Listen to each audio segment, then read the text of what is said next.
அஸ்ஸலாமு அலைக்கும் வரஹ்மத்துல்லாஹி வபரகாத்துஹு. அன்பார்ந்த நண்பர்களே, ஈரானுடைய பந்தர் அப்பாஸ் துறைமுகம்.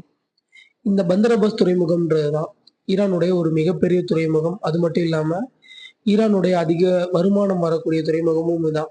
கிட்டத்தட்ட 70% வருமானம் வந்து இந்த பந்தர் அப்பாஸ் துறைமுகத்திலேருந்து தான் ஈரானுக்கு கிடைக்குது. அதிகமா ஆயில், கேஸ் போன்ற ஏற்றுமதி, இறக்குமதி எல்லாமே முக்கியமான எல்லாமே இந்த துறைமுகத்தில தான் நடக்குது. இந்த துறைமுகம் நேத்து வெடிப்புக்குள்ளாயிருக்குது. இதுல கிட்டத்தட்ட 531 பேர் படுகாயம் அடைஞ்சிருக்கிறாங்க. 100க்கும் மேற்பட்டவர்கள் கொல்லப்பட்டிருக்கிறாங்க இந்த அட்டாக்ல. ஸோ உடனடியா நமக்கு எல்லாருக்குமே தெரியும். ஈரான் மேல ஒரு அட்டாக் நடக்குது அப்படின்னா, இதற்கு முக்கிய காரணமா யார் இருப்பாங்கன்னா, ஒண்ணு அமெரிக்காவா இருக்கும், இன்னொன்னு இஸ்ரேலா இருக்கும். அமெரிக்கா அன்னைக்கு தெளிவா சொல்லிட்டாங்க, நாங்க எந்த அட்டாக்கும் பண்ண போறதில்லன்னு. ஸோ இஸ்ரேல் என்ன பண்ணியிருக்கிறாங்கன்னா, நேத்து அவங்களும் ஒரு ஸ்டேட்மெண்ட் விட்டுருக்காங்க. இந்த அட்டாக்குக்கும் எங்களுக்கும் எந்த சம்மந்தமும் இல்ல அப்படின்ற இஸ்ரேல் வந்து அந்த ஒரு தெளிவான நேத்து ஒரு அறிக்கைய வெளியிட்டிருக்கிறாங்க. அதே மாதிரி ஈரானுமே சில அறிக்கைகள் விட்டிருக்காங்க. என்ன அப்படின்னா, இந்த அட்டாக்கு வெளியில இருந்து நடக்கப்பட்ட அட்டாக் இல்ல. இது வந்து உள்ளேயே நடந்த அட்டாக் தான். இந்த துறைமுகத்துல ஒரு 3 நாளைக்கு முன்னாடி வெடிக்கக்கூடிய பொருட்கள் எல்லாமே வச்சிருந்தோம். ஸோ அந்த பொருட்களால தான் நேத்து வெடிப்பு ஏற்பட்டிருக்கு. இது ஒரு ஆக்சிடென்ட் தான். ஸோ இஸ்ரேலோ, இல்ல அமெரிக்காவோ, இல்ல மற்ற எந்த நாடுகளோ எங்கள் மீது எந்த அட்டாக்குமே பண்ணல அப்படின்ற மாதிரி ஈரானுமே இன்னைக்கு தெளிவான ஒரு முற்றுப்புள்ளிய இந்த பிரச்சனைக்கு வச்சிருக்கிறாங்க. ஆனா நம்ம தமிழ் மீடியாக்கள் இன்னும் இஸ்ரேலுக்கு வால் பிடிக்கக்கூடிய நெறைய மீடியாக்கள் என்ன சொல்றாங்கன்னா, இது இஸ்ரேலுடைய ஒரு அட்டாக்கு. இஸ்ரேல் எப்படி பண்ணிட்டாங்க பார்த்தீங்களா? இப்படி பண்ணிட்டாங்க பார்த்தீங்களா? ஈரான் காலி. இனிமேல் இஸ்ரேல் கிட்ட வாலாட்டாதீங்கன்ற இந்த மாதிரி அ இஸ்ரேலுக்கு வால் பிடிக்கக்கூடிய நெறைய மீடியாக்கள் இத வச்சு ஒரு பொய்யான செய்திய தான் பரப்பிட்டு இருக்கிறாங்க. ஆனா ஈரான் தெளிவா சொல்லிட்டாங்க. இது வந்து வெளியில இருந்து நடத்தப்பட்ட அட்டாக் இல்ல. உள்ள நடந்த ஒரு ஆக்சிடென்ட் தான் அப்படின்ற மாதிரி இந்த பிரச்சனைய முடிச்சு வச்சிருக்கிறாங்க. அடுத்து ஹூதிகள் கடந்த 24 மணி நேரத்துல 22 ராக்கெட் தாக்குதல்கள இஸ்ரேல் மேல நடத்தியிருக்கிறாங்க.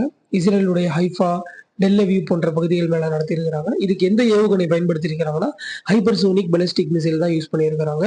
இது மட்டும் இல்லாம அமெரிக்காவுடைய விமான தாங்கி போர் கப்பலான ஹாரி ட்ரூமன் கப்பல் மேல ட்ரோன் தாக்குதல்களையுமே பண்ணியிருக்கிறாங்க.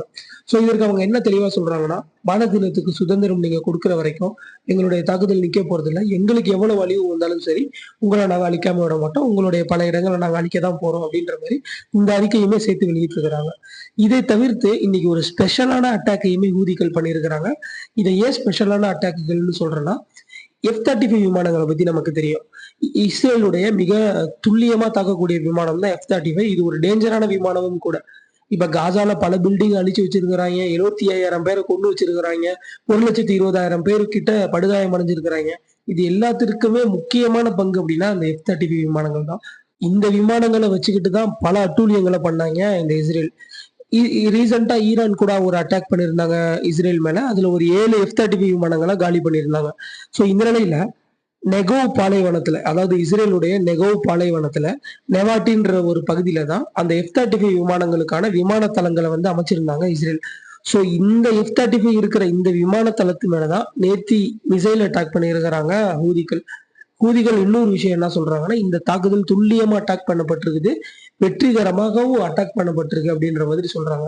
ஸோ வெற்றிகரமா அட்டாக் பண்ணப்பட்டிருக்கு அப்படின்னா, அந்த தளத்துல உள்ள நெறைய F-35 விமானங்கள் நேத்தி அழிக்கப்பட்டிருக்குது அப்படின்ற செய்திய தான் சொல்றாங்க.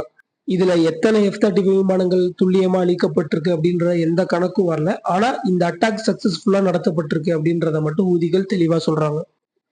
அடுத்து காசால கடந்த 24 மணி நேரத்துல 17 பேர் கொல்லப்பட்டிருக்கிறாங்க. 23 பேர் படுகாயம் அடைஞ்சிருக்கிறாங்க. இது மட்டும் இல்லாம, அங்க பஞ்சத்தின் உச்ச கட்டத்துல எல்லாருமே தள்ளப்பட்டுட்டு இருக்கிறது தான் பாலஸ்தீன சுகாதார அமைப்பு சொல்றாங்க.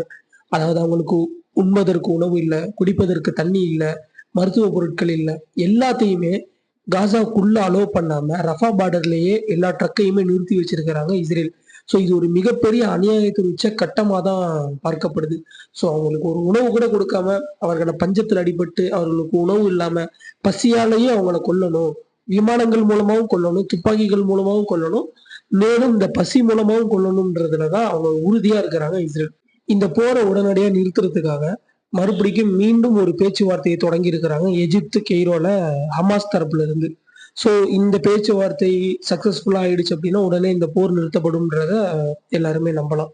எது எப்படி போனாலும் அந்த பேச்சுவார்த்தையை அவரு பெஞ்சமின் நெத்தன்யாகு சக்சஸ்ஃபுல்லா பண்ண போறது கிடையாது. ஏன்னா, இந்த போர் நின்றுச்சுன்னா அவருடைய கேரியருமே க்ளோஸ் ஆயிடும். அவர் மேல நெறைய வழக்குகள் இருக்கு. இந்த போர் இருக்கிறது வரைக்கும் தான் அவரு நிம்மதியா இருக்க முடியும். இந்த போர் முடிஞ்சிருச்சுன்னா, அவருடைய பழைய வழக்குகள் எல்லாத்தையுமே தூசி தட்டப்பட்டு, மறுபடிக்கும் அவர் சிறை தண்டனை அனுபவிக்க கூட நெறைய சான்சஸ் இருக்கு. ஸோ, இந்த போர பெஞ்சமின் நெத்தன்யாகு முடிக்க விட மாட்டாரு. ஸோ, அப்படின்னு இந்த மாதிரி சில செய்திகள் எல்லாம் பல ஆய்வாளர்கள் சொல்லிக்கிட்டு இருக்கிறாங்க.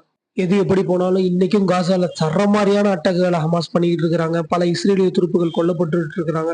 மோஸ்ட்லி இந்த சுஜாயியா, வடக்கு காசா பகுதிகள்லாம் கொடூரமான தாக்குதல்கள் நடத்தப்பட்டுட்டு இருக்கு. மேலும் நெறைய மெர்கவா டேங்குகள இன்னைக்குமே அழிச்சிருக்கிறாங்க ஹமாஸ். ஸோ இன்றைக்குமே சரமாரியான தாக்குதல்கள எந்தவித சமரசமும் இல்லாம இஸ்ரேலிய துருப்புகள் மேல ஹமாஸ் நடத்திக்கிட்டு இருக்கிறாங்க.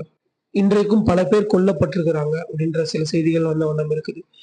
எது எப்படி போனாலும் பாலஸ்தீனம் வெற்றி பெற வேண்டும். பாலஸ்தீனம் சுதந்திரம் அடைய வேண்டும். அனைவரும் அல்லாஹ் கிட்ட துவா செய்யுங்க. மேலதிகமா நம்ம சேனலை சப்ஸ்கிரைப் பண்ணாதவங்க பண்ணிக்கோங்க. பெல் ஐகானை கிளிக் பண்ணி வச்சுக்கோங்க. உடனுக்குடன் உண்மை தகவல்களை தெரிந்து கொள்ளுங்க. அஸ்ஸலாமு அலைக்கும் வரஹ்மத்துல்லாஹி வபரகாத்துஹு.